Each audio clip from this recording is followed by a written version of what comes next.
रौनक के मुंह से आवाज नहीं निकल रही है।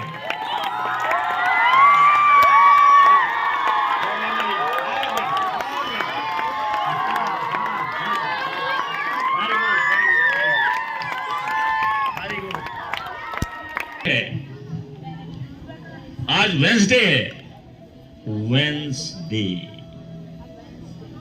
Wednesday, it's Wednesday today. और आज का टॉपिक क्या है? हाइजीन। क्योंकि हम स्वस्थ नहीं रहेंगे तो कुछ नहीं कर सकते। एक स्वस्थ आदमी ही जो चाहे वो कर सकता है।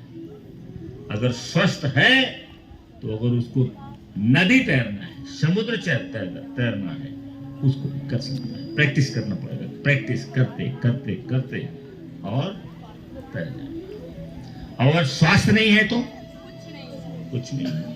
स्वास्थ्य नहीं है तो दुनिया का ये व्यंजन जो बन रहा है आज के जमाने में, इंटरनेट पर पूरा फैला दिए हैं सब, और वो व्यंजन आपको नहीं पसंद आएगा। ये जरूरी क्या है? स्वस्थ रहना। अब अगर हम स्वस्थ रहेंगे तो पढ़ाई भी अच्छी होगी।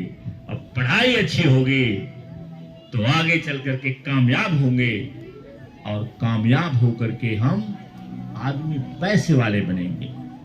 पैसे वाले बनेंगे, पैसे वाले आदमी बनेंगे।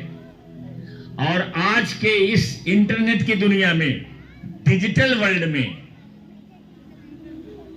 व्यवसाय की कोई कमी ही नहीं। बस हम करना जाने।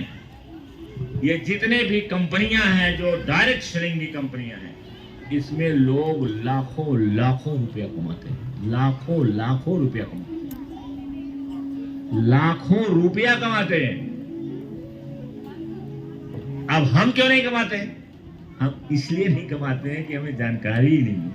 और अगर किसी ने जानकारी दिया तो हर मनुष्य के जीभ के आगे, आस्था सिंह सुन लेना, बाद में जब सयानी हो जाना तो याद रखना, हर व्यक्ति के जीभ के अगले वाले भाग पर एक शब्द छपा हुआ है जो निकलता नहीं कभी, और वो है नो। वो शब्द कौन है? यह शब्द कौन है? नोट किया डायरी पर। हर व्यक्ति के अंदर, मोस्ट ऑफ 99% लोगों के जबान पर आगे वाले भाग पर, ए वाले भाग पर एक शब्द छपा है जिसका नाम है नो। नो निकलेगा। ये निकलेगा कि मेरे बस का नहीं है।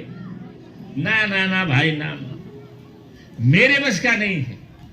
अब ज्यादा नहीं बताएंगे, हमको चलना है स्वास्थ्य पर, और स्वस्थ रहना बहुत जरूरी है। और स्वस्थ के लिए आप ये नारा नोट करिए कि स्वास्थ्य है तो जहान है, स्वास्थ्य नहीं तो कुछ नहीं। तो स्वास्थ्य में आपको बता रहे थे मास्टर साहब, आप इधर आ जाइए और ध्यान दीजिए कि हम दिमाग में किसी बीमारी को आने न दें। पहला काम, first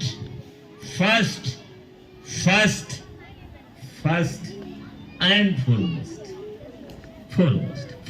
foremost, we should not allow any negative thoughts of disease. क्योंकि लोग कहते रहते हैं, हम सुनते रहते हैं, हम भी अपने दिमाग में ला देते हैं। वहां हमें रोक लगानी है कि अगर कोई कहता है मेरी तबीयत खराब है तो don't listen to him, to her, मत सुनिए। और अगर आपको लगता है कि वो आदमी बुरा मानेगा तो आप सुनिए, आंख से आंख मिलाकर को मत सुनिए। अगर वो बीमारी की बात करता है तो सुनिए, लेकिन आंख उससे मिला करके मत सुनिए, नहीं तो वो बात आपके दिमाग में चली जाएगी। तो पहली चीज है कि अपने दिमाग में स्वास्थ्य की बात रखिए, बीमारी की बात बताओ। तो एक तो दिमाग से हो गया। अब आगे चल करके आपको बताए थे कि सारी बीमारी की जड़ जो होती है हमारे गट से होता है। गट क्या है? फ्रॉम हियर टू एकदम नीचे तक भाग है, ये गट कहलाता है। गट हेल्थ को हम कैसे ठीक रखें, इसके बारे में मैंने चर्चा किया है। गट हेल्थ के बारे में मैंने बताया है कि आप जो है प्लांट बेस्ड फूड लीजिए, प्लांट बेस्ड जो पौधों से आते हैं उसका, और भी बताया गया। तो आज हम चाहते हैं कि उनका शिवांगी देसाई की वीडियो है जो सर जी ने डाउनलोड कर लिया है, अब मैं कहूंगा कि आप उसको स्टार्ट कर दीजिए, उसके बाद बात होगी। कर रहे हैं ये सभी केसेस में आपको गट हेल्थ का ख्याल रखना पड़ता है। हजारों सालों पहले आयुर्वेद में कहा गया है कि सारी बीमारियां शरीर की शुरू हुई होती है पेट से। तो अगर पेट साफ है, मन साफ है, शरीर साफ होगा। इस एपिसोड में बात करते हैं ऑल अबाउट गट हेल्थ।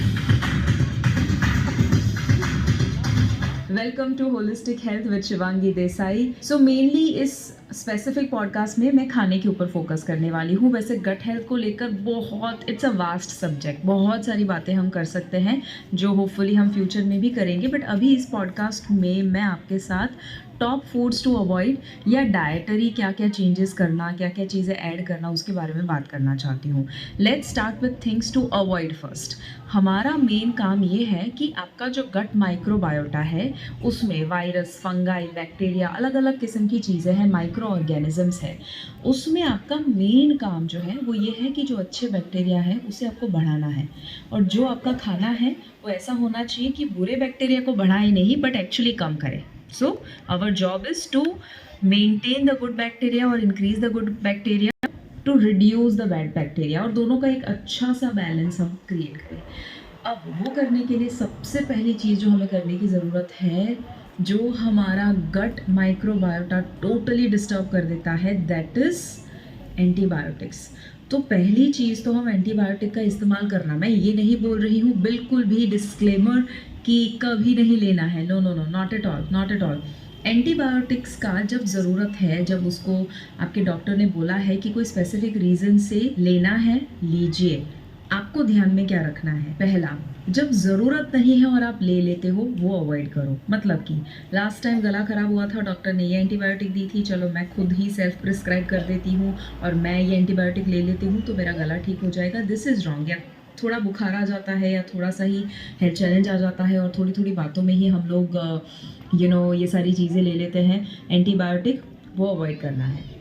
दूसरा कब अवॉइड करना है, जो बार बार लेते हैं। मतलब कि अगर कभी कभार एक आध बार कोई स्पेसिफिक रीज़न से लेना पड़े इज़ अंडरस्टूड, बट ज़रूरत से ज़्यादा बार अगर आपको लेना पड़ रहा है antibiotic, take care of your health, root cause देखिए, सिर्फ और सिर्फ उसे ऊपर से फिक्स ना कीजिए। अब एंटीबायोटिक क्यों नहीं लेना, एंटीबायोटिक जब ज़रूरत से ज़्यादा लेते हैं आप और जब फ्रीक्वेंटली लेते हैं, सो क्या होगा। एंटीबायोटिक क्या मतलब है, आपका गुड बैक्टीरिया और बैड बैक्टीरिया दोनों को एंटीबायोटिक जो है वो मार देता है। एंटीबायोटिक इसीलिए हम लेते हैं कि जो वायरस और बैक्टीरिया हमारे शरीर में इन्फेक्शन क्रिएट कर रहा था वो ग्रो ना करे, उसे मारने के लिए एंटीबायोटिक होता है। तो जैसे एंटीबायोटिक लिया, एंटीबायोटिक को ये नहीं पता चल रहा कि कौन सा वायरस और बैक्टीरिया आपका इन्फेक्शन बढ़ा रहा है, वो तो सारे बैक्टीरिया को मार रहा है इंक्लूडिंग द गुड बैक्टीरिया।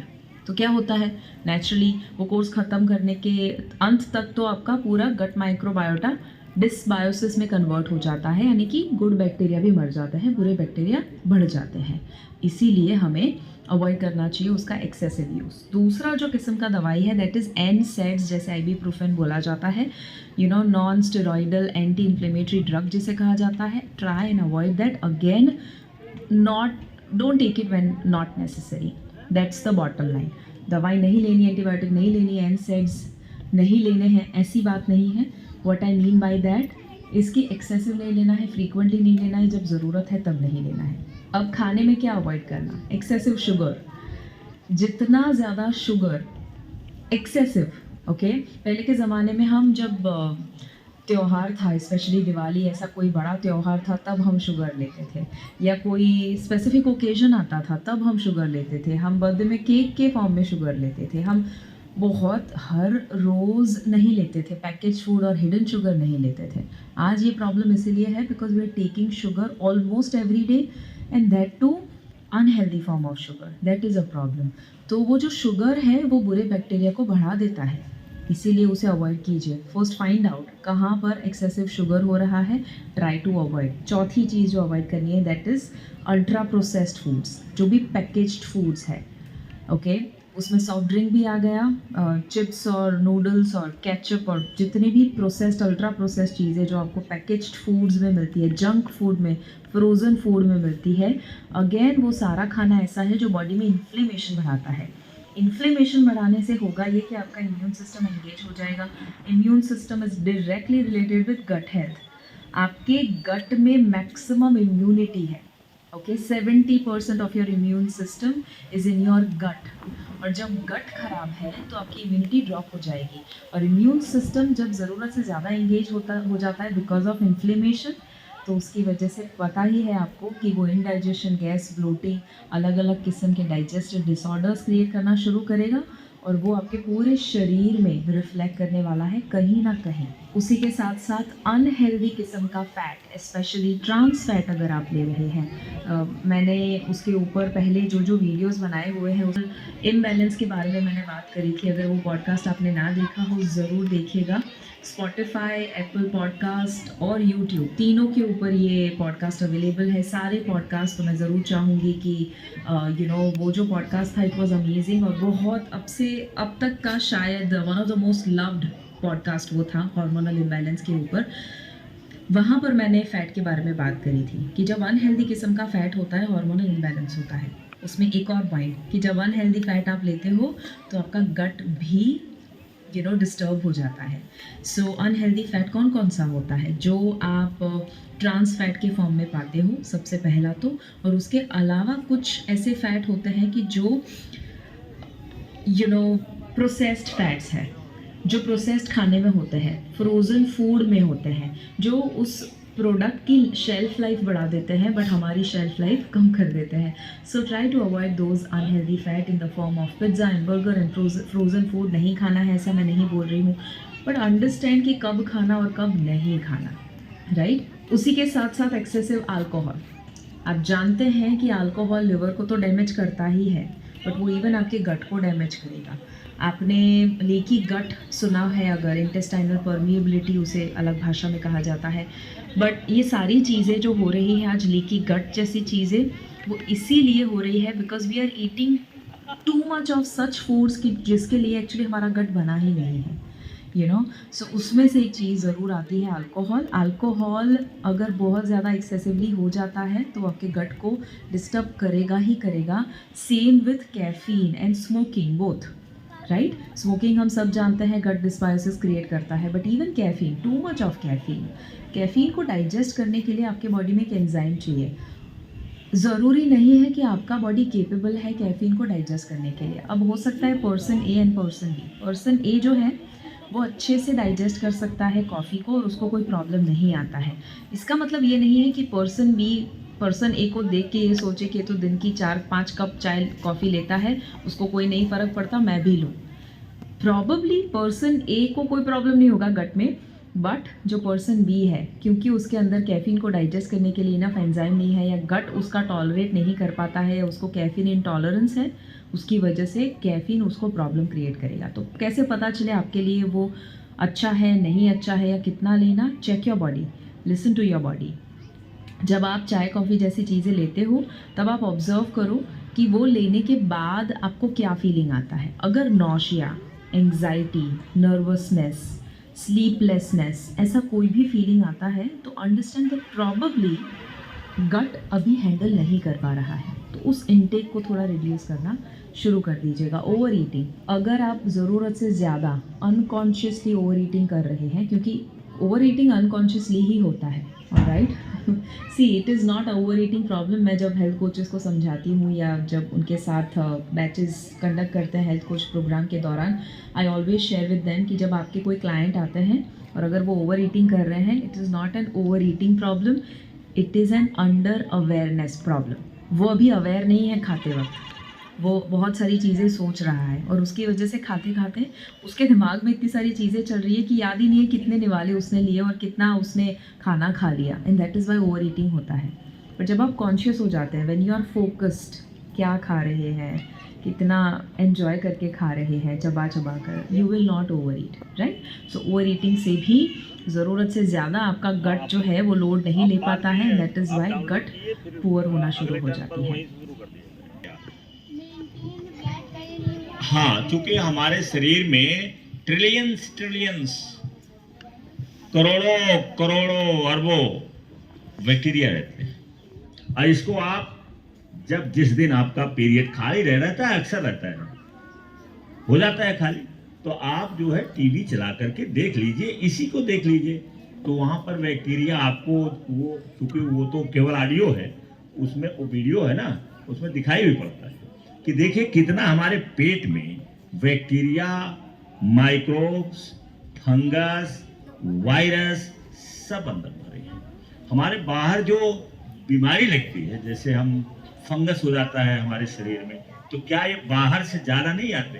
बाहर भी हैं, लेकिन ये है कि हमारे अंदर जब गड़बड़ होता है तब होता है ये। जैसे किसी को देखो बड़ा थोड़ा फुंसी निकलता रहता है, निकलता है कि नहीं निकलता है? तो ये कहाँ से निकलता है? सब हमारे अंदर ही है। तो एक चीज़ ये देखा आपने। दूसरी चीज़ है कि जो ये शिवांगी देसाई है तो बहुत सारे लोग डाइटिशियन, बहुत सारे लोग हो गए, यूट्यूब के नाते बहुत सारे लोग आते हैं, लेकिन मुझे इनकी जो आवाज़ है और इनका जो बताने की शैली है मुझे ज़्यादा पसंद है। और एक ही व्यक्ति को ज़्यादा सुनना चाहिए, और थोड़ा थोड़ा सा जब कोई और अच्छा मिल जाए तो उसे तो सुन लीजिए, कोई बात नहीं। तो शिवांगी देसाई इतने के बावजूद वो सिंपल है, लेकिन देखो अंग्रेजी आ रही है उनके, चूंकि हिंदी उसका बनना ही मुश्किल हो जाता है। जैसे माइक्रोबायोटा, अब ये अंग्रेजी का शब्द है, अब उसकी हिंदी क्या होगा? माइक्रोबायोटा, ये इंग्लिश शब्द, दो शब्द मैंने लिखा था, माइक्रोबायोटा और माइक्रोबायोम। अब ये दोनों जो शब्द है ये इंग्लिश से आया है। अब ये कह लीजिए कि शोध जो होता है ये बाहर होता है, इंडिया में अभी क्षमता नहीं है हमारी सरकार के पास या हमारे समाज के पास क्षमता नहीं है कि वो किसी यूनिवर्सिटी में शोध का कार्य कराएं। तो इसलिए सारा शोध कहाँ होता है? भारत का भी कोई इंटेलिजेंट आदमी है तो वो बाहर चला जाता है, अमेरिका चला जाता है, कहीं और चला जाता है। तो ये है समस्या। तो अंग्रेजी में ही सब होता है, फिर भी वो अंग्रेजी में बोल रही हैं। इसलिए मैं कहता हूं कि अगर आज की दुनिया में, इस डिजिटल वर्ल्ड में आपको कामयाब होना है, अब सुनोगे तो अच्छी बात है, फॉलो करोगे अच्छी बात है, क्योंकि तुम्हारे पिताजी को हम समझा नहीं सकते हैं। ये आम धारणा यहाँ है अपने बच्चों का। असली बच्चे तो आपके पिताजी के आप हैं, लेकिन फिर भी जब तक आप हमारे पास हैं, हमारे बच्चे, तो हमारा काम है आपको फोकस करना। तो क्या मैंने कहा? मैंने कहा कि इस डिजिटल वर्ल्ड में, ये डिजिटल वर्ल्ड जहां गिनती से सारा काम होता है, इस डिजिटल वर्ल्ड में बिना अंग्रेजी के आपको सफलता नहीं मिलेगी। इसलिए आप जो है इसको पढ़िए, नहीं तो हम भी बोलेंगे, हम भी बोलते हैं, तो देखो अंग्रेजी अब बोलना ही पड़ जाता है, कहीं कहीं अंग्रेजी बोलना पड़ता है ना। तो आप जो है अंग्रेजी के प्रति जूझिए, करिए, नियमित रूप से होमवर्क करिए, टीचर जो पढ़ाते हैं उनका आप मीनिंग याद करिए, कुछ और याद करिए, इस तरीके से आप करिए। तो मुझे लगता है टाइम कुछ ज़्यादा ही हो गया। Thank you very much. Stand up.